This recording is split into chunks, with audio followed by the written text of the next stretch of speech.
Sa Part 1 and Part 2, napag-usapan nga natin kung paano ba namangha at nagalingan ang Indonesia sa binansagan nilang third-tier team or Team C ng Gilas na naglaro at nagkampiyon sa nakaraang SEA Games. Napag-usapan din natin ang pinaplanong paghahanda ng Indonesia at paghahanap ng isang dominanteng naturalized player.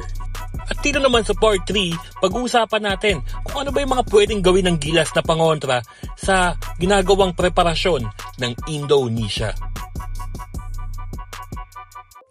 Kung tutusin, sa lawak ng talent pool ng Pilipinas, maraming pwedeng gawin ng SBP para paghandaan yung mga smaller competitions katulad ng SEA Games.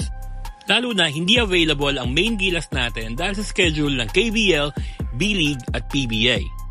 Pero syempre, mahirap din para sa SBP ang gumawa ng galaw, lalo na hindi binabakapan ng gobyerno natin ang SBP sa pagbabudget ng mga team natin na ipapadala sa international competitions.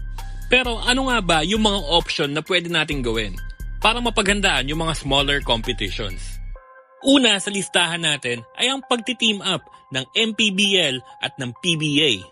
In reality, ito yung isa sa mga pinakamadali kasi yung pinakamataas na tao sa MPBL na si Manny Pacquiao ay all-out na suporta para sa Pilipinas. At dati nga nagpaparamdam na rin talaga ang MPBL na pwede sila magpahiram ng mga players para sa mga smaller international competitions. Isa lang din siguro yung nakikita kong magiging problema sa mga MPBL players pag nangyari yun. Ayun nga ay yung pag-adjust sa FIBA rule. Tandaan natin kahit yung mga pinakamagagaling na players natin sa Pilipinas na nanggagaling ng PBA, pagdating sa FIBA tournament, naghihirapan sila sa pag-a-adjust dun sa officiating ng laro. What more pa kaya sa mga players na manggagaling ng MPBL na sobrang physical ng laro, no? At minsan nga, diba, sakita na talaga yung laro doon. Ang next na option natin ay ang pagbabalik ng all-collegiate team para sa SEA Games. Ako, naniniwala pa rin ako na kahit yung mga college players natin sa Pilipinas ay mas may talent naman kumpara doon sa mga kapitbahay natin sa Southeast Asia. Siguro kahit 9 o 10 college players natin, tapos dagdagan na lang natin ng 2 PBA reinforcements, okay na yon. Tingin ko, enough na. Kayang-kaya na nating tumalo na mga kapitbahay natin sa Southeast Asia.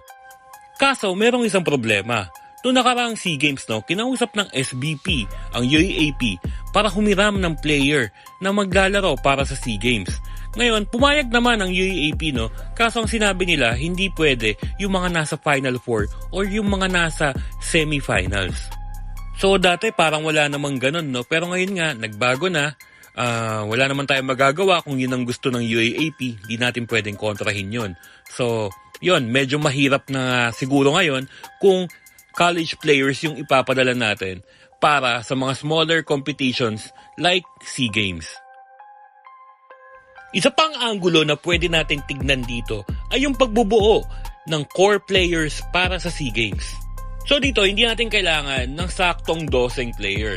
Kahit 7 lang, 7 core players na obligado na maglaro para sa SEA Games. Yung tipong papapirmahin sila ng SBP na, for example, 5-year contract na hindi sila pwedeng tumanggi pagka meron ng tournaments like SEA Games. Tapos yung kulang na 5 players, pwede na nating buuin yun pag malapit na yung tournament. Ang importante, meron tayong 7 na core players. Tingin ko ito talaga yung pinaka-best option natin kasi given na talaga yung main Gilas natin, malamang sa malamang, hindi talaga makakapaglaro ng SEA Games dahil sa schedule nila sa mga pro leagues at minsan nagkakabangga pa nga yung SEA Games at yung mga FIBA tournaments. Pero kayo, may naiisip ba kayong iba na pwede natin gawin? Comment nyo sa baba, pag-usapan natin or gawa natin ng video.